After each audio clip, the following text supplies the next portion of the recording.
Good morning, everyone. Welcome to the weekly webinar series on the neck module of neck module. And we are on the fifth talk. And this talk is pretty basic, but one of the most difficult talks probably, and probably only Vishal sir can talk on this. I just look at the literature trying to find out articles on this. I could really hardly find anything, but it will be a very interesting talk looking into the basics and understanding how the metastasis happen, which is a very important in management of the head and neck cancers. To moderate this session today, we have a very eminent head and neck surgeon who was instrumental to start head and neck training in all medical colleges across Karnataka, a great teacher who was the ex-head of the department and currently a professor in JSS Medical College. She's also one of the president-elect in the Association of Otolaryngology of India. So thanks, ma'am, for sparing time and participating in our webinar. Over to you, ma'am, to moderate this session and take it forward. Thank you, Akshay. At the outset, I congratulate HCG and the Karnataka Academy of Head and Neck for this steps towards academics. It's a real good step, and all the postgraduates and or even the consultants are benefited with this. And as Akshay said, who can talk better about this topic? It's none other than Vishal Rao, who has done so much of work at the government level in the anti-tobacco campaign, and then who is a game changer, and he is also an innovator. Everything is, and is a good friend of mine. I don't think anything else is needed to introduce Dr. Vishal Rao. Without waiting much time of yours, I'll invite Dr. Vishal Rao to talk about molecular signatures that predict the subsequent or whatever it is in the neck metastasis. All he has to do will just listen, and then the questions you can drop in the chat box and he'll answer at the end. Over to Dr. Vishal Rao.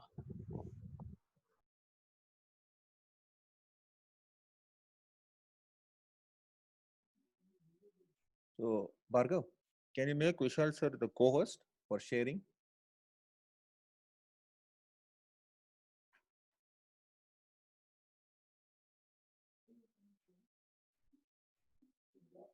Yeah. So.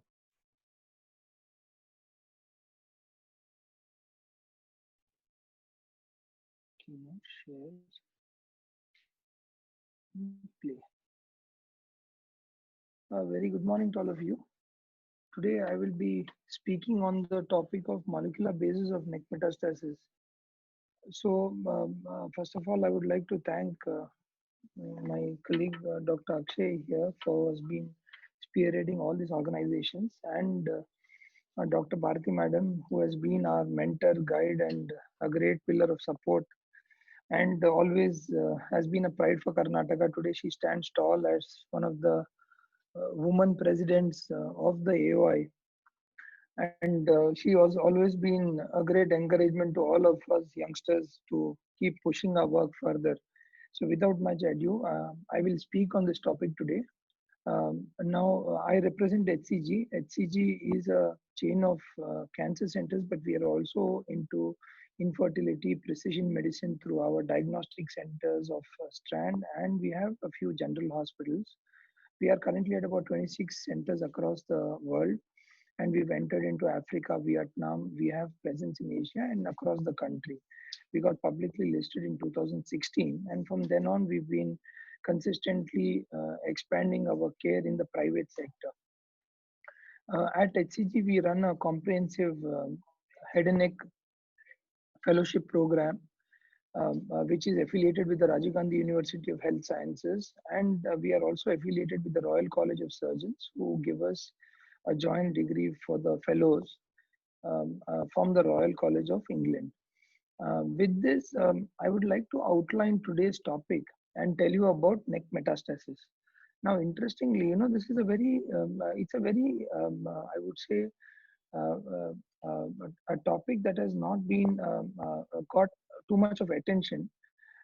And most of the thing has been focused on the surgical side. So today I thought of dividing the topic into these four parts. First part is just a basic introduction to the neck metastasis.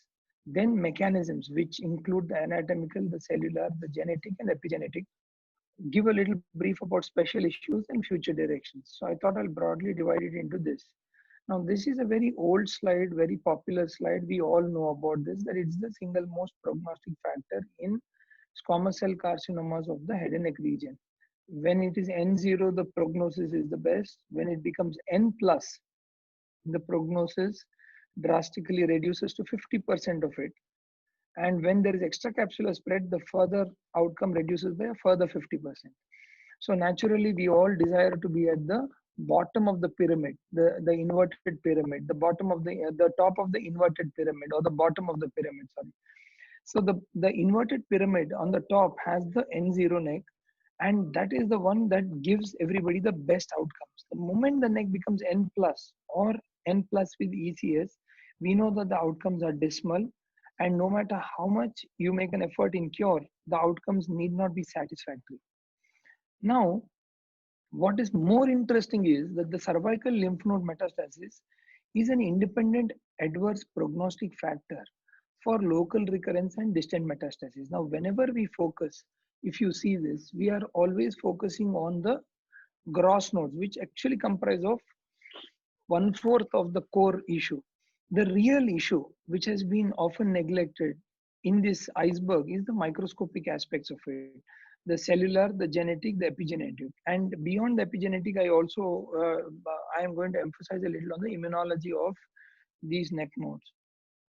Now, I have given you two scenarios here. Look at this. You've got a person with a large N3 neck node, and you have a gentleman here with no neck nodes. Compare the two. Now, this is a gentleman who had come to us with a with a primary in the oropharynx, in the vallecula, and he had a large neck metastasis. Here is a gentleman who had come to us with a tongue cancer, which was in T2 bordering T3, and he defaulted for 1 year. At the end of 1 year, when we met him and I asked him, has he been taking any treatment? He said, I was just taking some kind of alternative medicine, but most of the time he has not been on therapy. And 1 year later, with the cancer that had progressed, the primary looked like it had become T4, involving the complete base tongue and the entire anterior tongue. He still did not harbor any neck nodes. So think of the diversity in the homology of this tumor, the diversity of it. So here is a person with a small primary tumor on your left, which is in the vallecula and with such a large neck node. And on the right of my screen is a person with a T4 large tongue lesion involving the anterior and the base tongue, but with no metastasis. Now, this is the diversity you may see in your clinical practice. What I want all of you all to think is, what could be the reasons behind such kind of diversity? Why is it that a small tumor goes into such a big neck metastasis? And at the same time, why is it that such a large tumor need not metastasize at all? So there must be some kind of biological basis to this beyond just a factor of luck saying that it did not spread. So what are those factors is what it would be interesting to note. Now, if you broadly look at the management of the neck and why we are so concerned about this particular topic is because the biology of this particular neck metastasis will determine the management options. And broadly, when you see, the management options are three. It is either observation, neck dissection, or neck radiation. Now, how would you choose between the three is why you need to understand the biology of the disease of neck metastasis, because based on that biology, you will be able to effectively choose among the three modalities and give the best outcomes to the patient. Now, as a general rule, the neck has been a surrogate to the primary. And this is very important because the neck is a surrogate to the primary because the way you treat the primary, you treat the neck, which means if I observe the neck, I have the independence through surgery or radiation, that is brachytherapy. If I do a neck dissection, I prefer to also do the surgery of the primary, which may be in the oral cavity or which may be in the other head and neck regions. And neck radiation, which is when you treat the neck with radiation, you also treat the primary with the neck radiation, like in the case of a tonsil or otherwise.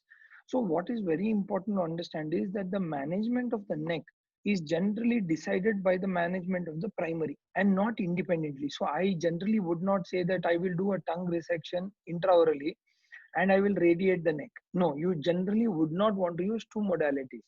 So the neck is a part of a continuum, and I'll explain why we should follow this principle very strictly in the coming slides.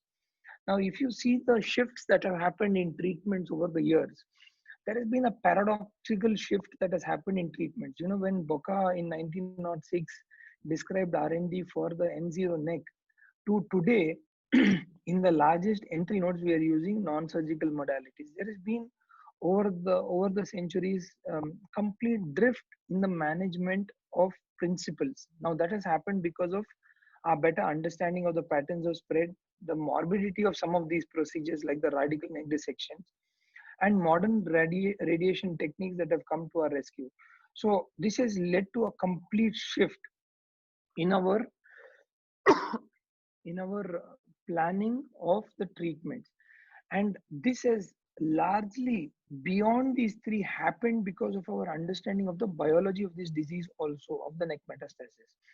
Now if you see the timeline of evolution in neck treatment, you know, when George Cryle described the neck dissection in 1906 to when Hayes Martin popularized it, when Bocas, Byers and Suarez modified it, Jesus Medina and Robbins classified it in the 80s, to Mendelal and Wolf actually introducing organ preservation and censoring it. So there's been a very beautiful timeline of 100 years of how neck treatments have evolved. And it's a very beautiful timeline with a lot of learning in biological advances. The basis of all of the changes that happened here, the classification that happened here, was largely biological reasons. And that's why it's very, very crucial for us to understand this in depth. Now, you know, there was this seminal paper that came out in the New England Journal of Medicine by Dr. DeCruz, which actually addressed a very, very important unanswered question of elective versus therapeutic neck dissection in the node negative oral cancers. This particular paper answered some very, very important burning questions with regarding to comparison of the two groups. A very, very essential learning of this paper was that in a person who has got a node that is positive, that means it's most likely to be positive. If you operate the neck when it is completely N0, that is clinically or radiologically, the outcomes can be much, much better and you can save more lives, was the gist of the paper. Now, the question that still remain unanswered, which we actually wrote in one of our review papers, is that what about the 80% of the people who don't metastatize, like the first slide that I showed you of that gentleman who did not metastatize to the neck, which means it is in that group. Now, again, I'm trying to explain. In Dr. DeCruz's paper, he compared two groups, that in the group that the node becomes positive, which means if you see in oral cancers, early oral cancers, 20% of the nodes will become positive eventually within a span of 2 years. Now, in that group, if you would not have operated, you will reduce the overall survival. Whereas in the other group, that is the group that did not have neck nodes, if you do not operate or if you don't know, the answer is still not completely clear on its impact on survival. But logic makes us think that it would not alter because necks anyway are not metastatized in those people, those 80%. Yet today our guideline says you operate on all the necks. And the truth being told that 80% of them will never harbor neck nodes at all. Would they harbor it in the future is something we don't know. And that is why the question remains open and unanswered. Now, again, I am reiterating the answer for that only will be found through biological basis, not through any kind of surgical interventions. So the question again remains, and that's why we wrote this paper way back in 2016 on, is the verdict out? And one of the messages that we gave in this paper was that the final verdict will be for us to find out which are the true neck positive cases and which are the true neck negative cases. And that's the denominator. The denominator is really to find out, is the neck truly positive or negative, and will the primary tumor have the potential to go to the neck? And if it does not have, I believe the next level of answers will be to find out and solve this. So the broader question is, when is it mandatory to treat the neck? So I'm going to go a little reverse. Naturally, the answer is when it's a positive neck. Correct? It's very simple that you want to treat the neck if the neck is positive. But if you're definitely sure that the tumor is not metastatized right now and will not metastatize in the future because of the biological basis of the primary tumor, you can be confident in this group and say, I won't treat the neck. And you know that biologically this group will not give a bad outcome. Now the basis of that comes from very interesting points.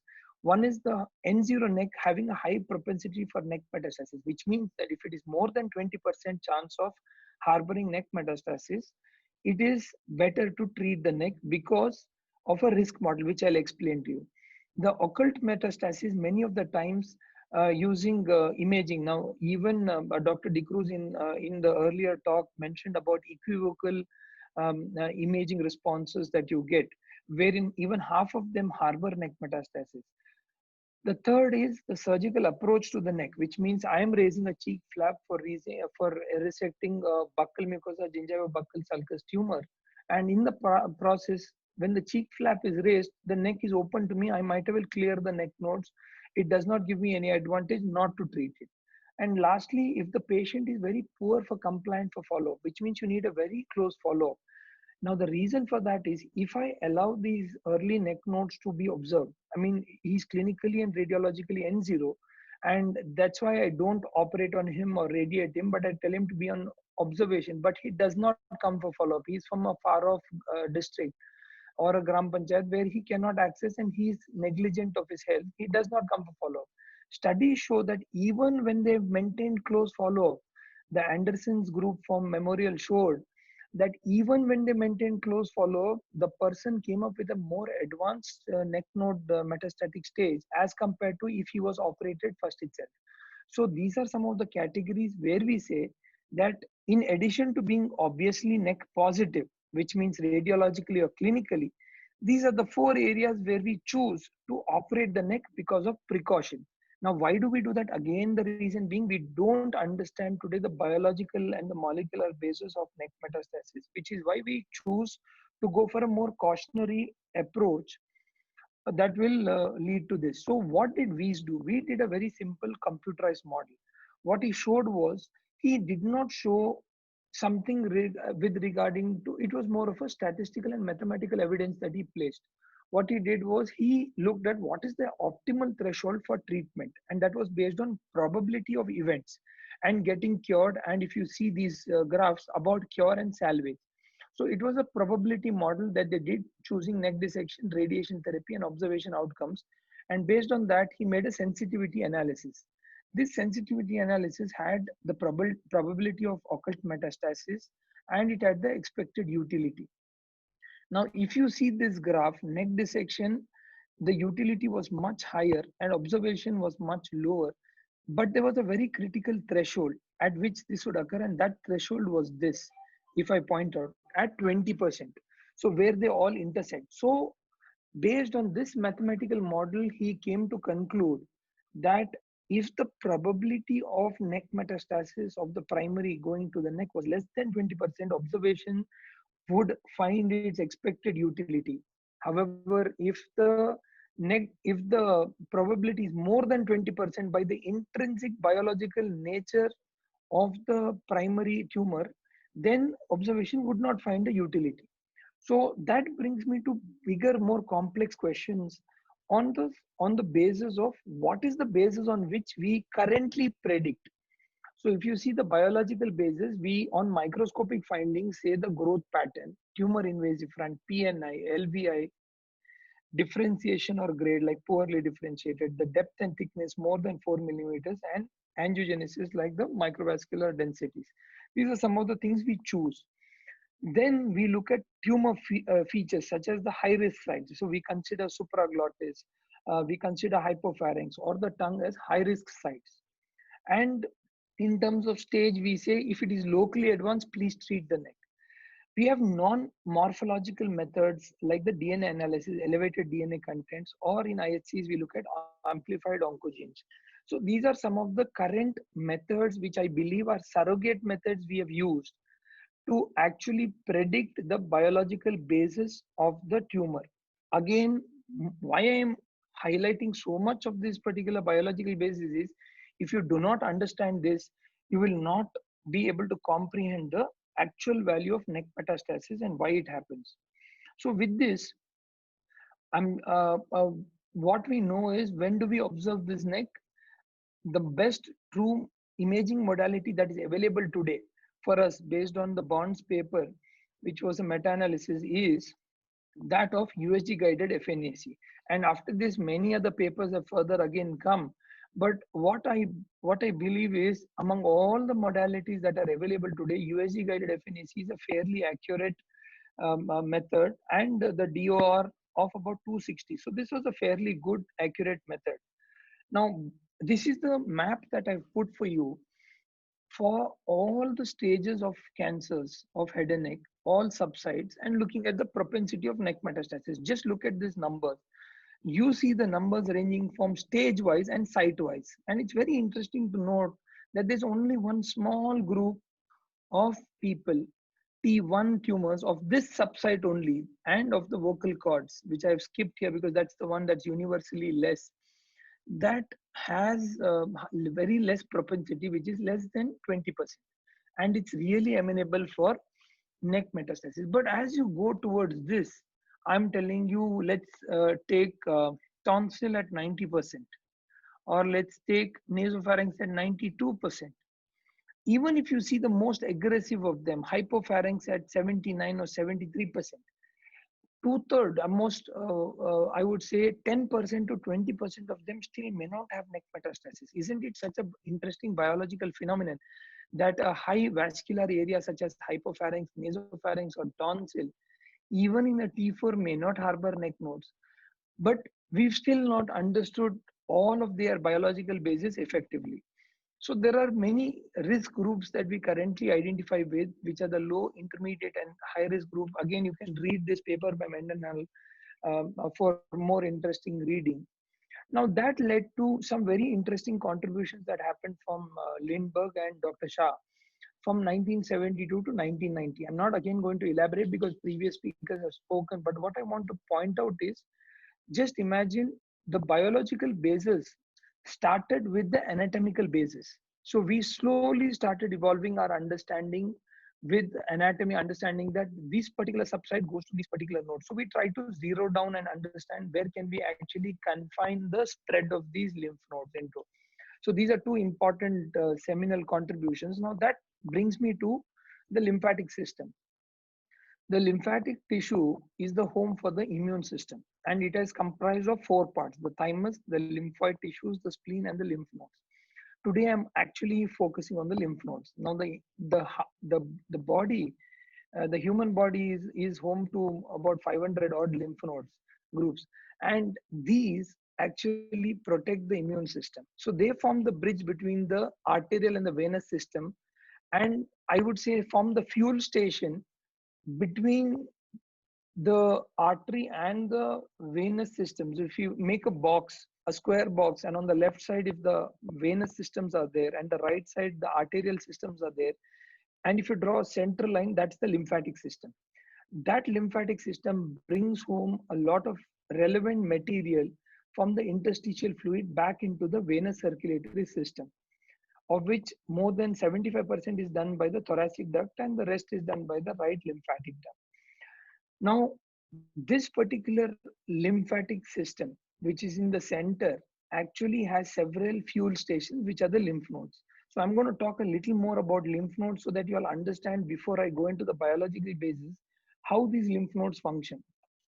So in head and neck, we have a lot of relevant important lymph nodes, and head and neck region houses a lot amount of the important nodes. They comprise of two important functions. Now, when you look at the lymph node system, before we get into the biology, you will need to understand the anatomical basis of these lymph nodes. And they have two important functions. Number one is they do the filtering function through macrophages. And second is they do the lymphocyte forming function through foreign antigens. These are two important things that they do, and these are the things that you need to remember. Now, I will explain why they do the filtering and the lymphocyte formation, and what is essential in this. For that is that you need to remember and see how the anatomy of this lymph node is structured. So there are some key important parts to a lymph node. I'm sure most of you all know it, but I'll just kind of, for the sake of completion and ease of understanding of this subject, explain this further a little more in detail.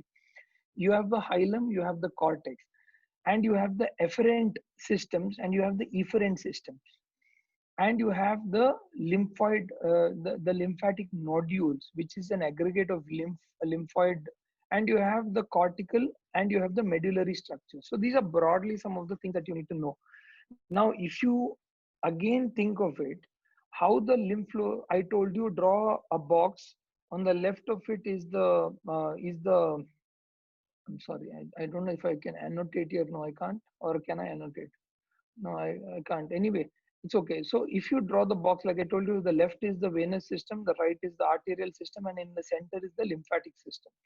This lymphatic system has many fuel points, which is the lymph node. These are the fuel stations. There are multiple 500 or fuel stations across this lymphatic system, which the lymph gets filtered before it is sent into the venous system, so that the venous system doesn't have infected material.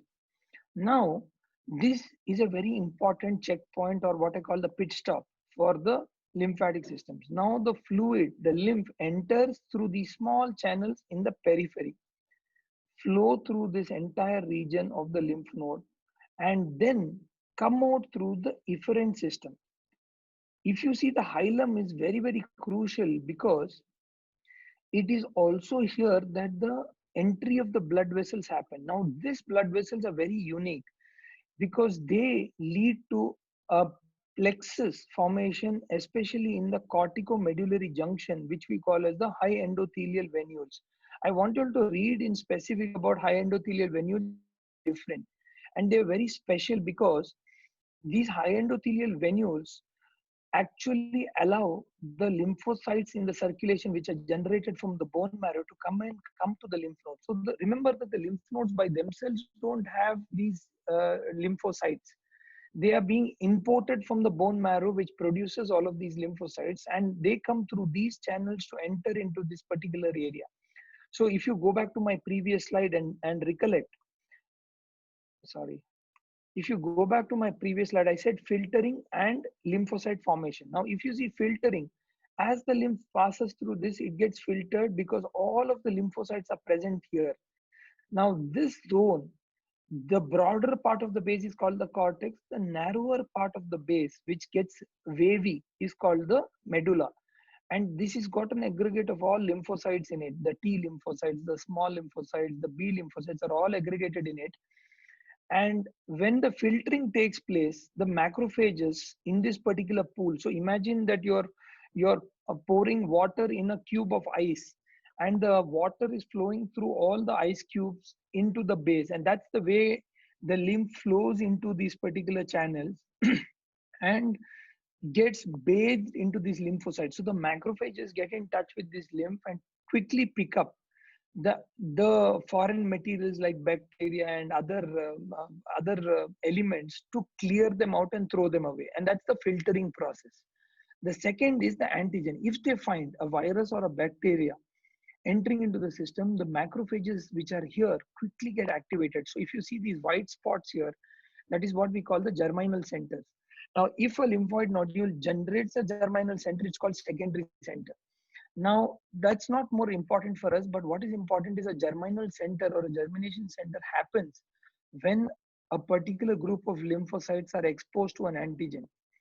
And I'm emphasizing on this because please note, when I told you all the first few slides that I told you about why some lymph nodes become metastatic, some don't, it has to do with this particular entry.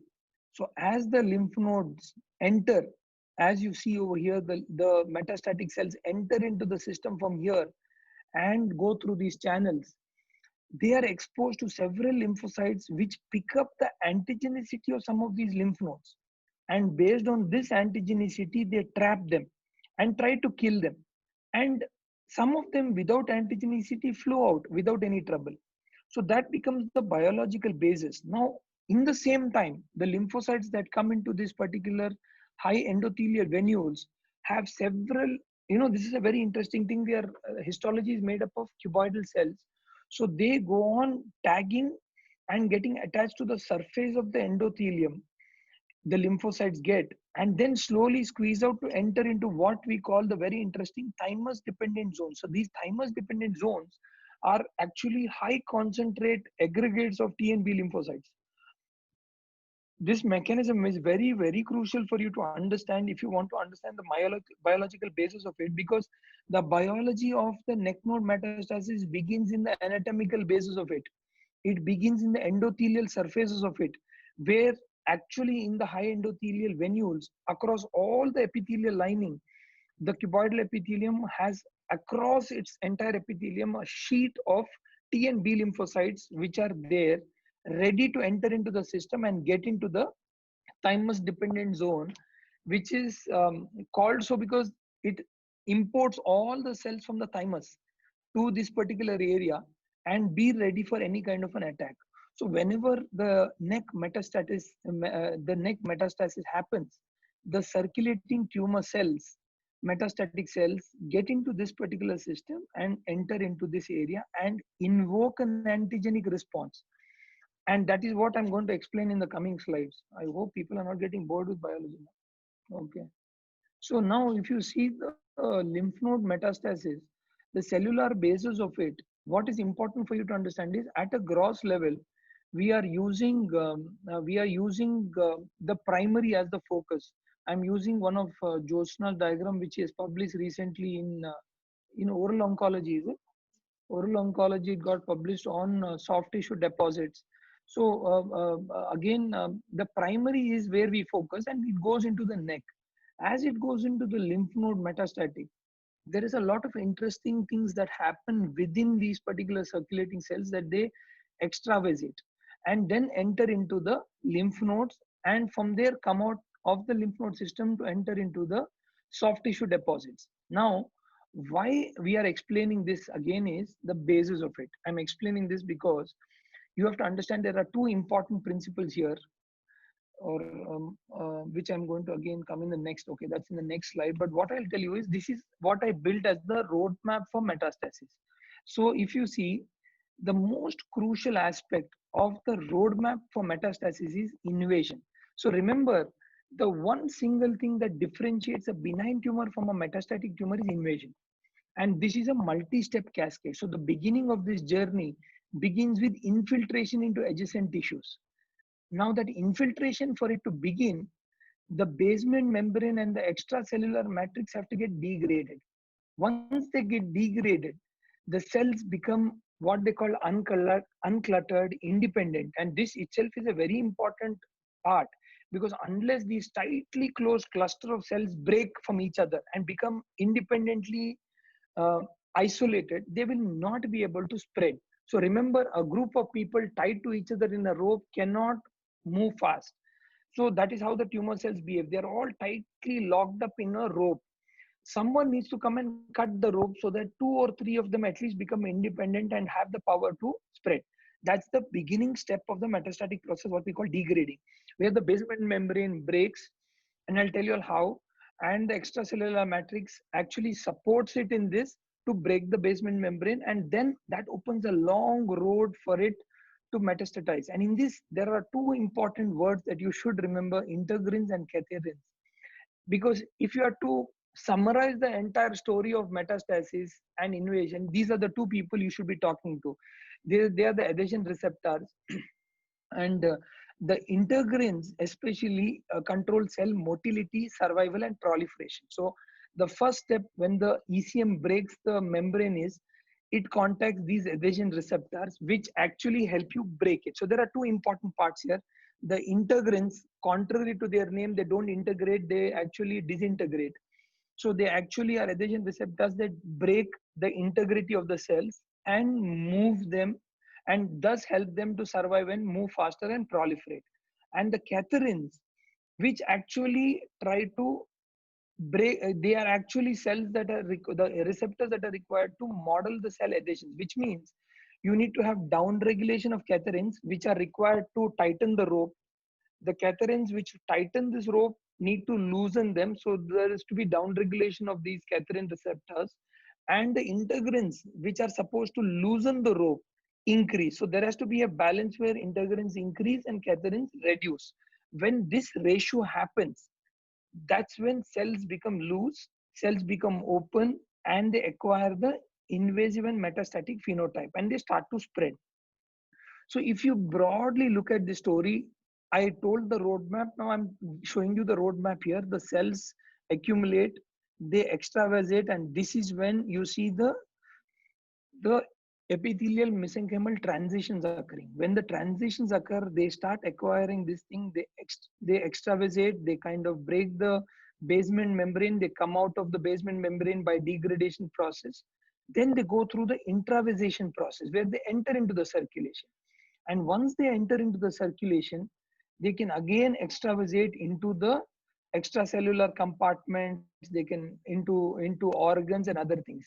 And these two cell surface receptors, which are transmembrane proteins, will play a very, very crucial role.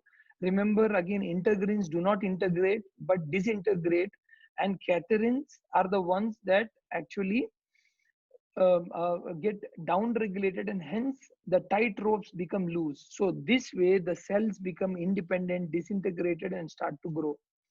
So if you see the metastatic iceberg, broadly we all talk about the macro level, what I showed you, the pathological basis, PNI, LVI, extracapsular extension. But below that, in the meso level and the micro level, are genetic alterations, which comprises of tumor emboli, lymphatic pathway, venules, adhesion factors, and host immune system. Now, these are subjects of meso and micro level that are not much touched upon. So there are two important things that you know as you learn the genetic basis. And I'm just going to simplify that. Tumor progression is particularly associated with dysregulation of genes involved in adhesion, cell cycle regulation, and remodeling of the extracellular matrix and cytoskeleton. So please remember this. As I told you earlier in this slide, as I told you in this slide, if a tumor needs to progress, these three aspects need to happen: cell adhesion, cell cycle regulation, and remodeling of the extracellular matrix. Now, cell adhesion has to loosen and cells should become independent. And the cell cycle regulation should promote the cells to multiply, and the gate should open. So the ropes cut, the cells multiply, and the gates open. The gates open with the breaking of the extracellular matrix. With that, identification of the genes and pathways involved in the tumor initiation, progression, and especially metastasis is therefore an important goal. Why I am saying this is each of these particular steps, the cell adhesion part, the cell cycle regulation part, and the remodeling of ECM are all controlled by very crucial important genes. All of these are controlled by specific genes. How the integrins will open up, what are the genes that upregulate the integrins, what are the genes that downregulate these cadherins, what are the genes that are responsible for epithelial mesenchymal transitions, what are the genes that actually open and promote intravasation. These are the things that are going to be the most crucial for us to understand if you have to enter into this zone. So there was a very interesting paper again published in Head and Neck some time back, which was talking about molecular signatures in metastasis for head and neck cancer by Colella et al. I've just shared this paper to tell you, and there are many such cross references you will find in this paper about the lymph node metastatic genetic basis. They did some very interesting study to study the path from the metastatic tumor when it breaks the basement membrane to it intravasating into the blood circulating system, the lymphatic circulating system, and then entering into the lymphatic systems through this way. So like I told you, the efferent pathway where it enters is the sides and it exits through the center. Now this is a very interesting circle that we are seeing, but one thing that they observed is when they studied primary tumors genetic behaviors, and in the same patient, the lymph node metastasis, they found that they both were genetically very interesting to understand. Primary tumor and the lymph node are biologically very similar. So they debunked the theory that there is a rare metastatic variant, which means the primary tumor suddenly acquires a new genetic variation because of which it is able to spread. and it gets this new metastatic potential, which is a genetic change, which they debunked. And they said that's not true because there is complete homogeneity between the primary tumor and the lymph node metastasis. So they actually found 46 genes that actually influence metastasis. So remember, again, in this, bioinformatics plays a very crucial role. It is not just knowing one gene, because it's a group of genes that work as a cluster. So they found 16 genes upregulated and 13 downregulated.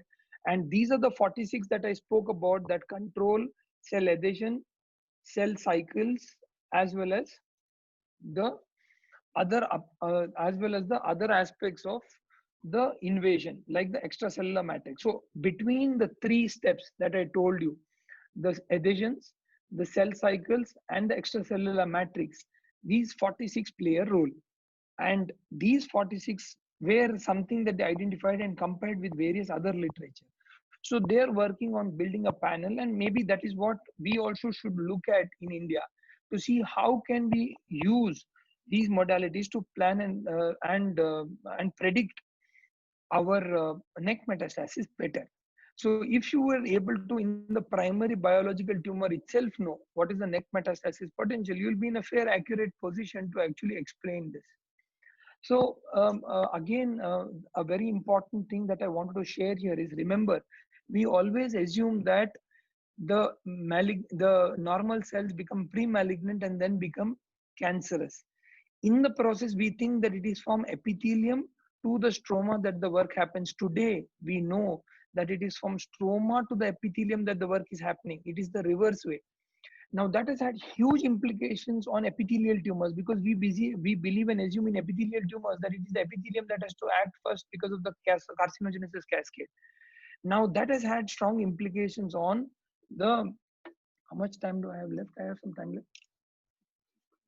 Okay, please tell me when my time is up.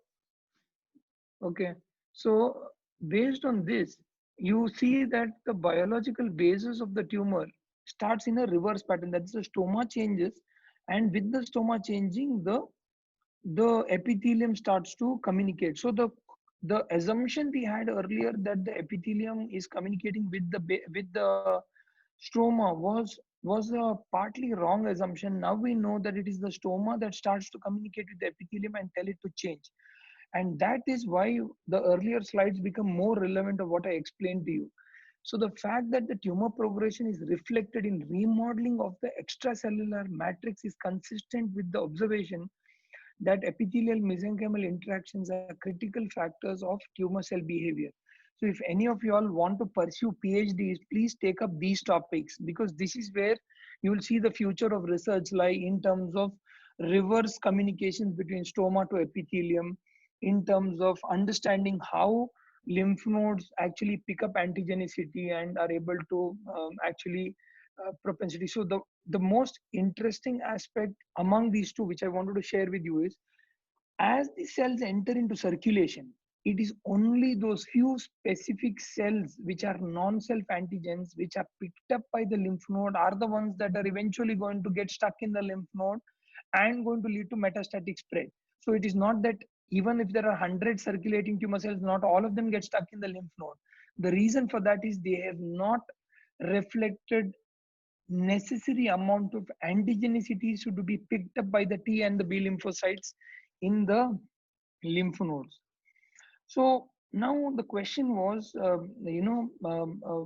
genes don't answer everything. So what is it that we can know? So I brought you from anatomy to the cellular level, from the cellular level to the genetic level, and from there I'm taking you to the epigenetic level, because there are answers that are still not known. Now, if you read this seminal paper again, this was a very interesting paper that compared the various genes that have been expressed, and trying to understand that even the most expressed gene like P53 doesn't answer everything. So what is it that we are missing in terms of genetics? And is it that genetics is the answer, is what they question, and they looked at epigenetics as one of the models. So, this is a very relevant paper which was published in the Lancet Oncology Commission, where they actually set up the blue ribbon panel. And interestingly, it was Joe Biden who actually supported this entire initiative when he was the vice president. he actually helped fund the whole setting up of the Blue Ribbon panel. He had a lot of family tragedies in his own family, which led him to actually support cancer in such a big way to support billions of dollars. So he came up with this very interesting proposal, which he funded. The Blue Ribbon panel was set up in USA with the NIH, which actually said that they wanted to fund all the most futuristic research priorities that hold potential. And it's a very beautiful 30-page odd paper in the Lancet, which I think is a must read for everybody. This paper had some very key recommendations. I just want to summarize the 4 cancer moonshot steps that they actually talked about. They said it was enabling technologies, immunotherapy, precision medicine, personalized medicine, and big data. These are 5 areas which we have not extensively utilized in neck node metastasis. And I believe the future directions in neck metastasis should be focused on these 5. So that brings me to the epigenetic basis. Now, like I told you, if you see in this slide, we are seeing the epithelium change to carcinoma.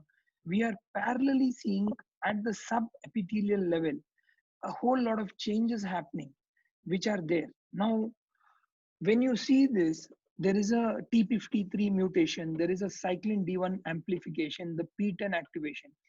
What we found was that it is not important and enough to just understand them. So I'll just give you a quick timeline. So there was an interesting need to understand biomarkers, to understand epigenetic basis. So head and neck has been one such area. Now biomarker is the characteristic of a tumor that you can observe objectively to indicate a pathological process or a therapeutic response. So you come to know whether the tumor is pathologically, biologically more aggressive. We will be able to know whether the tumor is able to have a metastasis or not. And you will be able to know also the therapeutic response for a particular drug. That's what you call as a biomarker. Now in head and neck, we've been extensively studying HPV, EGFR, PD-1 primarily. Now, things have gone much beyond it. And I believe, again, a lot of the future innovations that are going to happen in the area of head and neck cancer biomarkers will be beyond this into the area of prediction. So that's something that we are already currently working on, and I'll share more on that. So I believe the future will be like genomics, proteomics, metabolics, moving towards a gene side medicine. We will be able to eventually move towards this gene side medicine, which will be the bridge for a lot of innovations to happen. So with that, if you see the timeline that happened in genomics, from Watson and Crick finding the DNA to Craig's team actually setting up the entire human genome project way back in 2000, a lot of interesting things have happened in genetics. And like I told you earlier, genes don't answer anything, but do answer a lot of things. Now, if you look at the Human Genome Project, when Craig Venter's team actually proposed it, they had a very strong proposal. They said that what if you map all the genes in the human body? What if you map all the genes in the human body? How will it actually? We will be able to decode the complete sequence. So the Time magazine came out with a very beautiful article which said that the future that the future of your life lies in your DNA. That everything within your DNA can be predicted, and eventually the Craig Venter's team was successfully able to actually predict the entire human genome. So I don't know how many genes do we have in our body? How many genes do we have? So we roughly have about 23,000 genes. We have about 23,000 genes in our human body. Now, interestingly, imagine what Craig Venter's team said was, what if I map the full 23,000 genes? I will be able to predict the future of diseases. I'll be able to predict everything of it. And that's something that they hope to do. Now, what happened at the end of the Human Genome Project was something very interesting. They actually had more questions than answers. So, if I have to ask you, how many genes are there in one single rice grain? I told you in a human body, we have about 23,000 genes. In one rice grain, we have about 55,000 genes. So if you think you are very talented and God's gift, no, you should know that the rice grain seems to be more complicated than you, and the genome seems to be more complicated. So then the question was, that if 23,000 genes are not able to explain the humankind, they are not able to explain because a rice grain seems to be more complex than us. Then the questions that remain unanswered was, then why is it that what is it that controls us? So that led to the answer of finding the second contagious genome, which is the microbiome, where they found that there were 100 trillion microbial cells that housed 20 million microbial genes, which were actually controlling us. So this is the actual basis of epigenetics. So when they actually studied this, what they found was it is not just the genes. The genes are like switches in a room. They actually are the ones, if you switch on, the light will turn on. But the question is, who turns them on? Imagine an empty room with switches, but nobody to turn them on. So epigenetics talks about who are the people who turn the switches on, who are the people, which are the proteins that go and actually turn on the genes. And that became the biological basis of discussion. And it was a very interesting one because when they found and searched the epigenome, they found that from from your stress to your food to your way of living to the way you interact, actually connected, everything connected the epigenome. So everything influenced the epigenome. And the most influential among all of this was the microbiome. So I'm not going to go too much into epigenetics, but what I want to introduce you to is the topic of epigenetics, to say that epigenetics is a topic that tells you which among the particular. So once you have understood the genes and say that these are the genes that when switched on can produce metastasis, you will also need to find out who switches these genes on and what makes them happen. So there were papers that got published in Science and Technology a few months ago, which actually showed through Bluetooth technology that even if you continue to stare at the cells, they start to change the genome and the epigenome. I mean, just by you staring and constantly looking at the cells through Bluetooth, they were able to trigger responses to say that the genome started to change. So what we know today is that there is things beyond our comprehension that we need to explore. So a lot of the basis of this lies in the hallmarks of cancer. Now, these are two, again, sentinel papers that got published by Douglas Hanahan and Robert Weinberg. First paper came in 2000 and in the 2000, published in the Cell, and then there was a sequence to it, which was the Next Generation, published in 2011 in the Cell. These are the most two, I would say, fundamental papers in oncology which are an eye opener. Now, the first few patterns, I'm not going to go into the details of this, but these are some of the first few features of hallmarks of cancer. The latest one, which actually highlighted the next generation, was a very revealing one, which is the avoiding of the immune destruction, again being very, very relevant for neck metastasis. So how is it that some of the lymph nodes get not detected by the immune system, and how is it that they avoid the immune destruction is the next development of immunological basis of metastasis. And I'm going to quickly flip through this for paucity of time. This is going to be the future generations and directions of research on how the tumor cell interacts with the T cells, and how the antigen presenting cells in the lymph nodes, which is the dendritic cell, will sensitize the T cells, leading to killing the tumor cells. Now, most of the work will lie around this area in the future. And this is an area which you all should go into deeper reading. So that led us to postulate several work on understanding the population of cells which are going to be able to help predict whether a cell or an immune system is hot or cold. So today we are able to, through some rough ways, predict hot versus cold nodules. Now, hot versus cold tumor. So hot tumor is broadly a tumor which has got CD3 more than 50% and CD3 less than 53%, less than 50% is a cold tumor. So CD, again, the most relevant discussion for this is the CD3 represents the T lymphocytes. So if you have a large count of this, and again in CD3 you have CD4, which is the helper T cells, you have the CD8, which is the cytotoxic T cells, a lot amount of subvariation. But what you need to remember is CD8 is very, very important for you, and CD3. Now CD3 is when the T lymphocytes are very high, it's called as a hot tumor. So in a lymph node, if you are able to study the patterns of these ratios, and if you see that the CD3 is very high, it means that it is already showing an immune response. And if you see that the CD3 is less than 50%, it means it's a cold tumor. Now, this has been shown to be of interest. I've just shown comparison of two patients. One patient who had a hot tumor, but on long term did not have a recurrence. And a second patient whose CD3 count was very low and eventually developed distant metastasis and recurrence within a span of 2 years. Now, these again are hypothesis based, some of the ongoing studies that we are doing here, but I believe hold the potential to solve some of the bigger questions.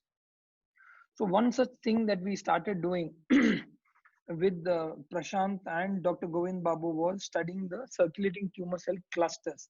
Because what we now know as a question is something very interesting.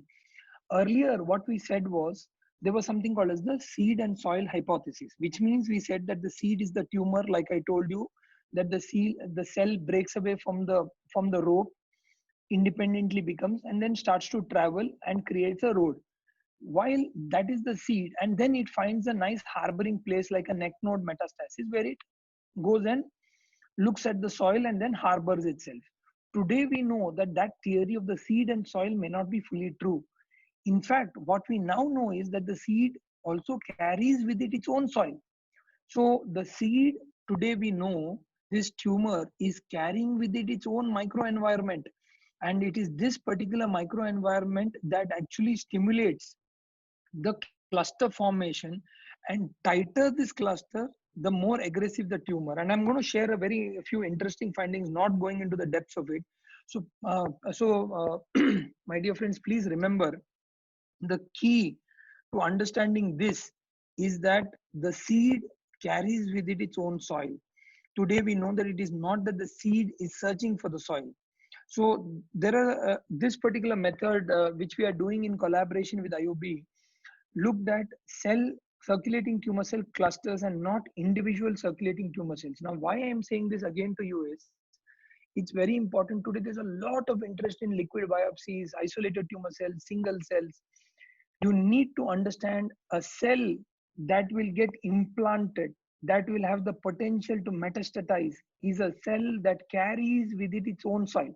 It is not any cell that can actually go and produce metastasis. For a cell to survive in the immune ecosystem, it needs to carry its soil, the soil that can do the three parts, that is the adhesion part, the part of invasion, and the part of metastasis, which is the part of extracellular matrix support for degradation. So these are crucial aspects for you to do it. So again, I'm telling you, adhesion, motility, and proliferation, and extracellular matrix degradation. These are 4 steps that are essential for the cell to metastatize. And for these 4 cells to metastatize, you will need to have clusters moving together. You will have to have the soil going with the seed going together so that they are able to impact the thing. So what the study divided into was, it divided the group into tight clusters, very tight clusters, loose clusters. And based on this, we were able to map a few cases. Now I'm just giving you 2 examples of studies that we did. We had a patient who had a stage 4 tumor, and the patient did not have any clusters, and his histopathological features were these. Whereas we had a patient of stage 2 tumors who showed that there was tight clusters. Now what we know today is that the biological potential of this stage 2 tumor, which we believe is indolent, is going to be, we say this stage 2 patient has less than 20% chances of metastasis. He's going to behave very well. We tell him no need of any adjuvant therapy. We tell him you can do very well. These are things that we tell to this group of patients. However, at the biological basis, we have come to know that this person is already harboring a seed which is going with its soil, and hence will have the highest propensity for metastasis. Now, this understanding will help us in creating a new staging system for the future, which I believe is very, very relevant and important. So this is patient 1, which has got mild clusters, and you see the patient 6. So the stage 4 patient with loose clusters, not very aggressive, and a person of patient 6 with tight clusters where the seed and the soil are together. Now, this is the person you need to be worried about. So the future of staging systems will be changing soon based on new parameters that we are going to have for. So I'm just again going to, these are some of the pictures that I've shown to just say how in pathology itself, you can actually pick up and say that these clusters are being formed in the pathology report itself. So all you need is a good pathologist who will be able to do some IHC and able to tell you that these clusters have started to form and the cell and the seed and the soil are coming together. So we did a very interesting exercise. In this ongoing study of ours, we actually took the internal jugular vein blood during the surgery. So during the surgery, before the patient's primary tumor was excised, we took a few ml of blood to check for circulating tumor cell from the internal jugular vein. And then we also took some blood from the peripheral venous system. What we found in our study was that patients wherein the tight clusters were positive in the internal jugular vein were patients who harbored neck metastasis, and patients in whom it was not present did not harbor neck metastasis. A simple observation. Again, this paper is something we will be publishing soon, but what I want to indicate to you and tell you is, what is interesting about this is many of the cells did not get into the main circulation at the peripheral level. They got held up in the local circulatory system. So the unique thing about the head and neck system is that it is a local circulatory system. So circulating tumor cells from the peripheral blood may not answer most of the questions which we need to know on biological aggressiveness. So what we have now looking at is how can we effectively use this particular modality and expand it to conduct more predictable variables. So we also published a paper on this called the iTNM system, which talks about the immune TNM system that we believe will be the future of it, where we talk about in the immune system, in the I is denoting the immune system, the T denoting the T lymphocytes, N denoting the neutrophils, and M denoting the macrophages. So with this, we will be able to actually predict and able to predict the immune systems much better. This is again another paper from our institution published by Kinjal, which talked about incidence of micrometastasis and isolated tumor cells in node-negative head neck cancers. Why I am sharing this paper to you is that today more and more interest is being generated on isolated tumor cells and micrometastasis and its implications. So the size, if you see, of isolated tumor cells are less than 0.2 mm, and in micrometastasis it is from 0.2 mm to up to 2 mm is what we calculate. So this is what is the difference. But micrometastases are larger, they have more vessel contact, they have possibilities for penetrations, extravascular stromal reactions, and proliferations. So this is a subgroup that has been of more interest. However, we are also looking at this group, and like I told you, in isolated tumor cells, it's the clusters that have been of more interest. So if you look at micrometastasis, our study showed that there were about 10% of the patients who already had micrometastasis. So you put them as clinically node negative, you put them as radiologically node negative, you also put them as pathologically node negative. And the pathologist said this is T2N0M0P pathologically. But then we told them, can you go and do an IHC in them and tell us if there's micrometastasis? And they did, and they found out that 10% of them, nearly almost 10% of them had micrometastasis. So today, what we are looking at is what is the biological implication of these micrometastasis on systems. Will they influence the survival? Should they be treated with more adjuvant therapy? Or should we actually keep them as high risk and start monitoring them more closely and look at their biological behavior? So these are unanswered questions, but I believe the answers for this should be found soon. And these should form stronger, newer guidelines for directing newer research. So what we found again in this is a simple analogy. Isolated tumor cells are small, micrometastases are bigger. After that is macrometastases, which are even bigger. So remember, in the TNM staging, size is the most important criteria. Everybody talks about size. So here we are talking about size under a microscope. So just remember this, again, you're still maintaining size as the criteria here. And when you talk about size, sometimes size need not be only on a scale. It can be on a microscope also, that you'll be able to look at size. And that's what they looked at here. And they found that isolated tumor cells to clusters of cells to micrometastases are nothing but clusters. So micrometastases are nothing but clusters and groups of cells here that are actually metastatizing. So UICC has proposed in this new edition a new way of classification which uses morphological and non-morphological ways. The morphological way is IHC to classify it, and non-morphological way is molecular methods using flow cytometry and others to look at classifying them. And this, I believe, will become the future of our therapeutic targets. I have not spoken much about angiogenesis because I believe this is not a very interesting area for neck metastasis. I myself written this paper, I think way back in 2010, this paper was published on role of angiogenetic markers, and we pursued this for some time. What we found was there are key areas of interest like the microvessel density, the MMPs, the E-catherins, VEGF, RAS overexpression, and P53 deletion. These are 6 topics under angiogenesis. Now, angiogenesis is more of a topic for the initiation of a tumor, but it has not found strong scientific validity for neck metastasis for some reason. And I'll tell you there are a lot of reasons. This itself is a separate discussion. But for example, microvascular densities have not been seen to be consistent.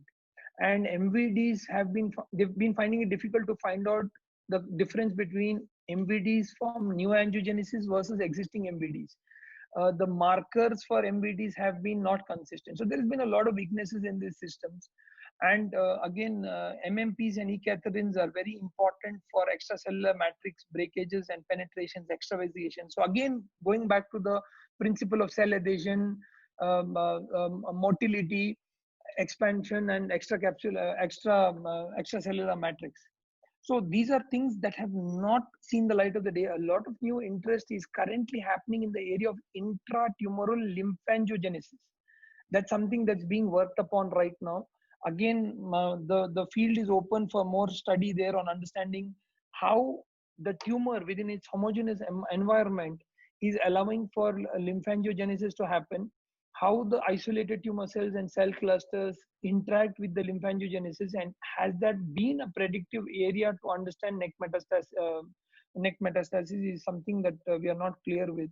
So I'll close with these points. Again, I spoke on metastasis, anatomical, cellular, genetic, and epigenetic basis, some special considerations, and future directions of research. So I'll close with 2-3 points. I think the future area for head and neck surgeons should be to take up research in these areas. And HCG, we are starting the surgeon scientist program. Our Department of Translational Research, which is spearheaded by Dr. Suhail Mufti, is creating a comprehensive program on this. I'll be happy to have any students apply. It's a short 1-week course where we're giving you a lab introduction and orientation into clinical scientists, so that if any one of you is pursuing or interested to pursue PhDs, interested to explore newer ways of the newer roles of surgeons, I think this is the time to do it. So for moving from bench to bedside research, this is a good program that we're introducing. We also have our Nature Masterclass, which is a certified online course which HCG jointly doing with Nature to help scientific writing and publishing. So if any one of you is interested, you can just write an email to us at hnmdc@hcgal.com. So this currently we are offering this as a free course to people who are interested. It actually helps you interact with 36 of the Nature editors. It's a very beautiful course that gives you an orientation into how to write a good scientific paper. I'm again thanking Akshay, Shalini, and all my fellows, Anand, Guru, everybody for this support.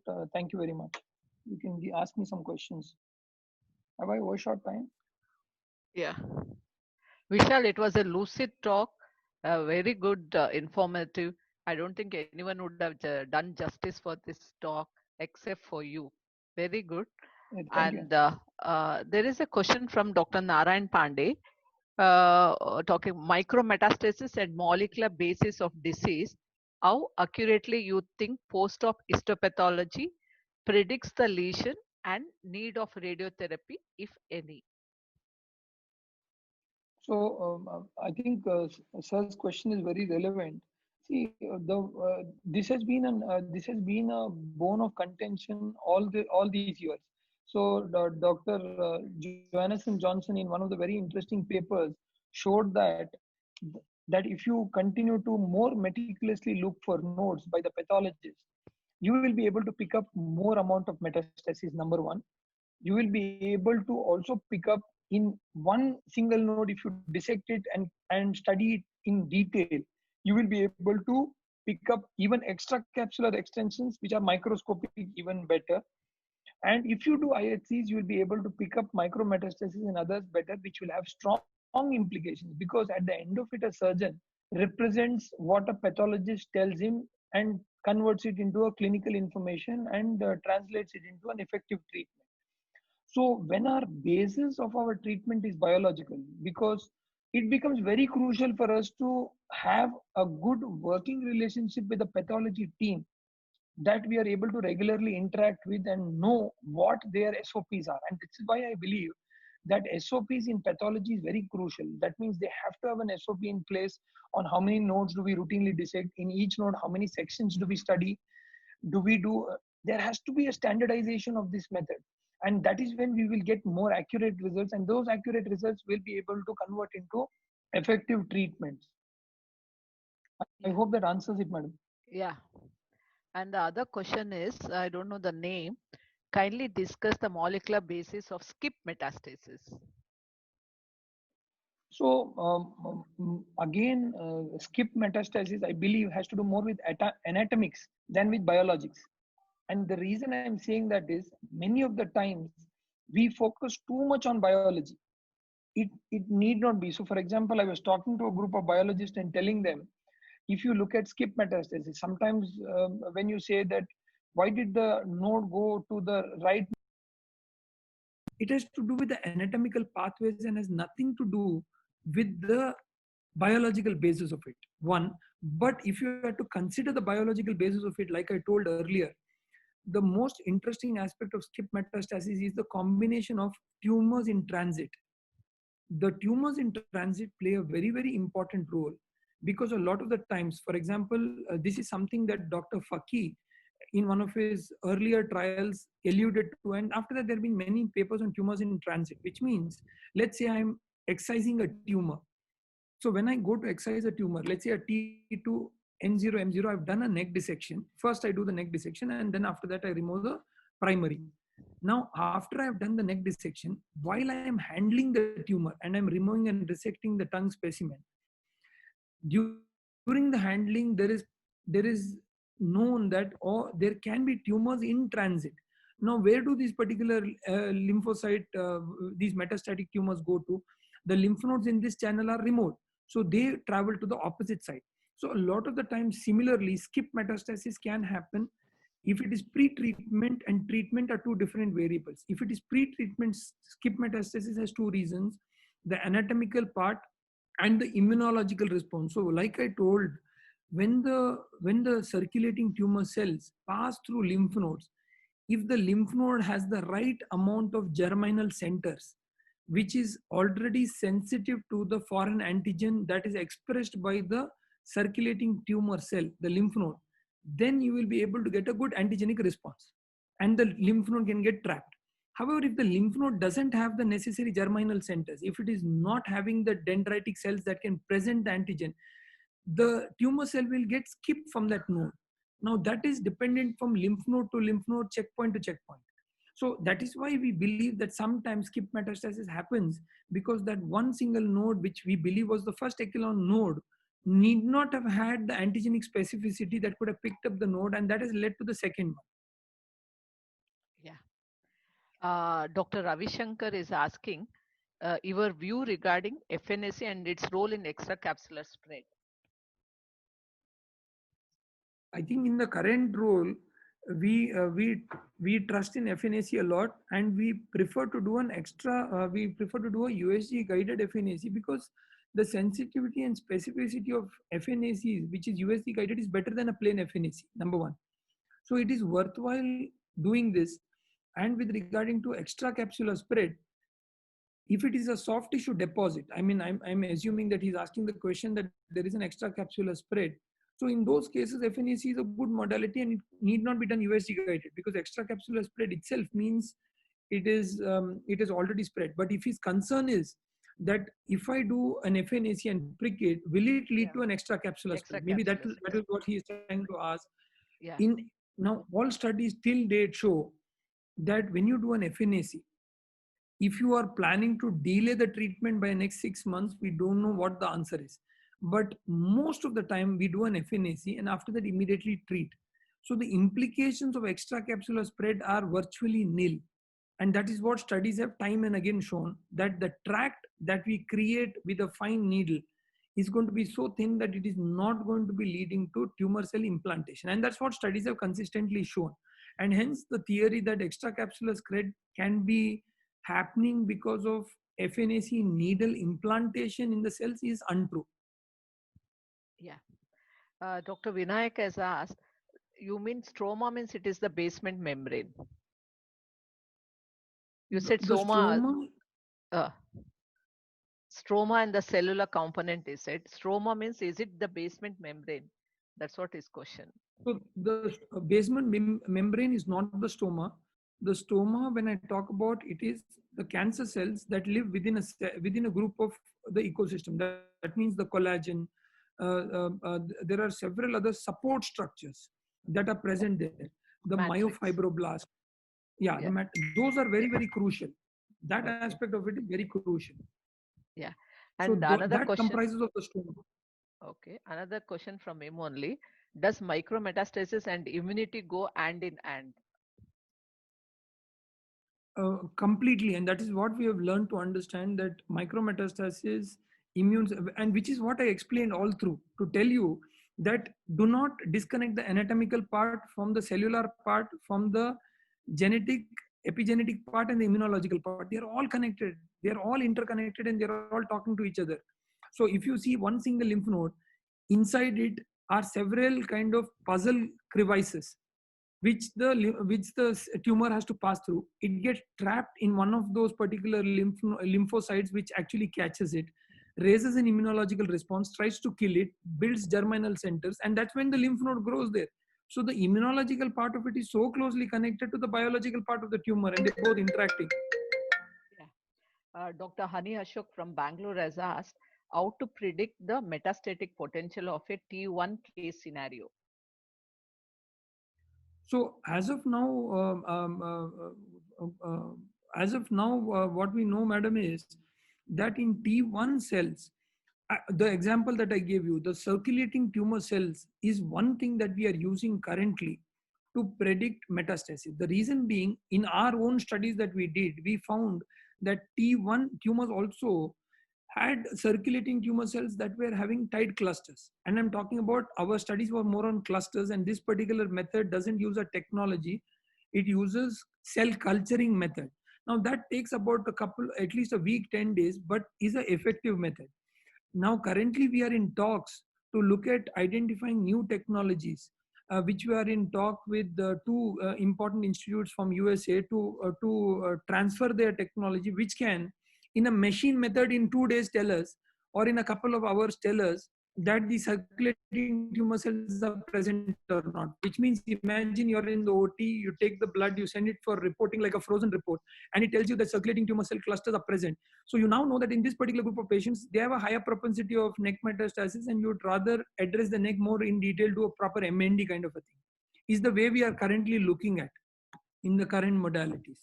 Okay. And the other thing which I want to tell, for what madam brought out, which is a very relevant question, is genomics currently is not able to answer it, because to take out a biopsy of a tumor, you cannot get genetic report like a frozen report. It takes you at least 3 to 4 weeks for you to get a genetic report. So naturally, that is where good amount of potentials are there, and that can direct therapies like adjuvant therapies. So genetics today has the potential to give directions like in this. And so for example, like I told you, if you study the 46 genes in the primary tumor, and if you have not operated the neck, and if the reports show that this particular patterns of genes were expressed, then in that case you may want to radiate the neck. But if they say no, it's not, then in that case you need not even treat the neck. Maybe this person can be forgiven from a neck treatment, and that's the future of therapies people are working towards today. Yeah. Another question is, would you go ahead with neck dissection in N0, and if so, selective neck dissection, or depending on the case? No, I think with the current guidelines, we will all follow neck dissection as a standard in N0 necks.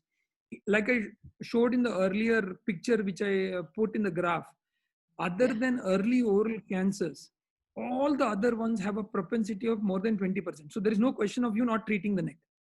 In the cases of early oral cancers, Dr. DeCruz has already proven. So now if you don't treat the neck, he may get angry.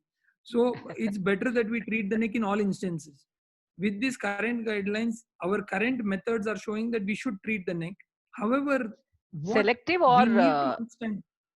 Vishal, selective neck dissection or depending on the primary site, your neck So, dissection madam, goes. here again, a very interesting aspect that we found was, see, in clinical radiological N0 necks, we have been doing selective neck dissection.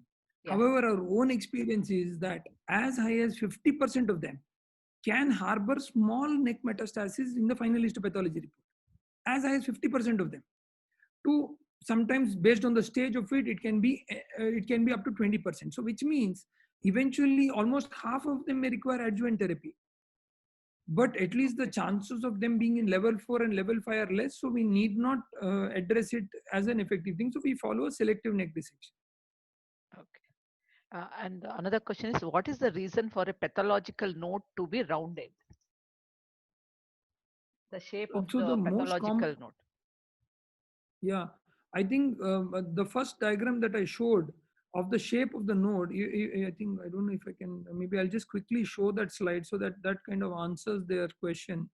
My first diagram that I showed, this is it. So I'm sharing this. This is the node. Now, why does the node become rounded? If you see, it's a kidney shaped node. Yeah. And the entry point of the lymphatics comes here. So when the nodes get seeded here, its first implantation happens here and the expansion happens here in this region. So, and this is the area the efferent gets blocked.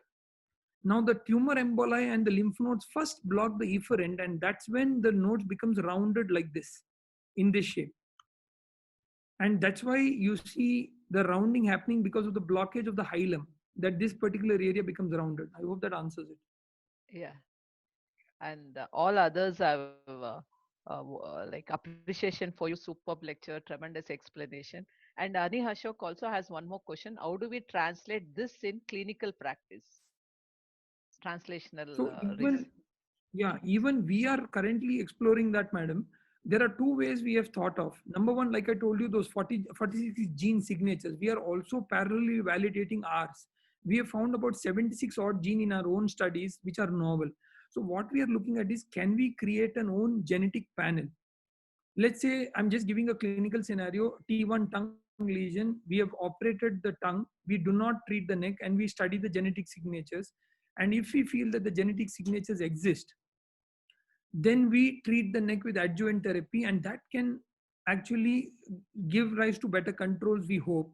Or if those signatures are not present, then we don't treat the neck at all, because we believe that these people will not metastatize. Like I showed in the first scenario of a patient, he is a T4 tongue lesion who has still not metastasized.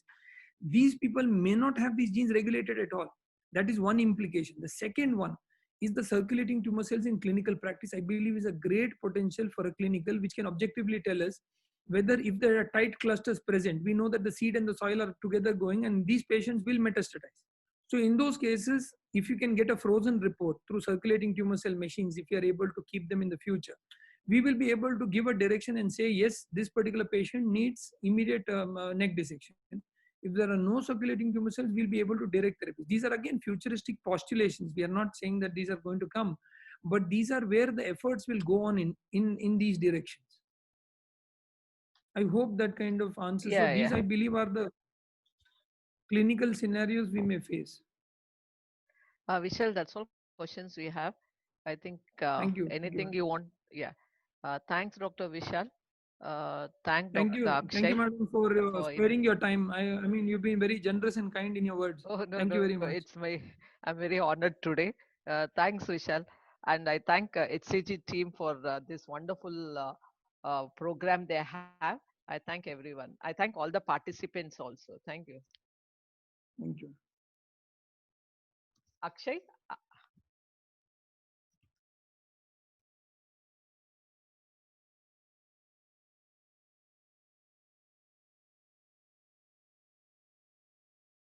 In this session, or you're not Hello. Yeah, that's right. So next week we have this Saturday we have a webinar on robotic neck dissection by Dr. Surendra Dabbas. It is on the Saturday between 4 and 5. So we'll be sharing the updates on our social media platforms, and also the recorded version of this webinar will be available in the YouTube channel HCG AHNOK YouTube channel. Thank you.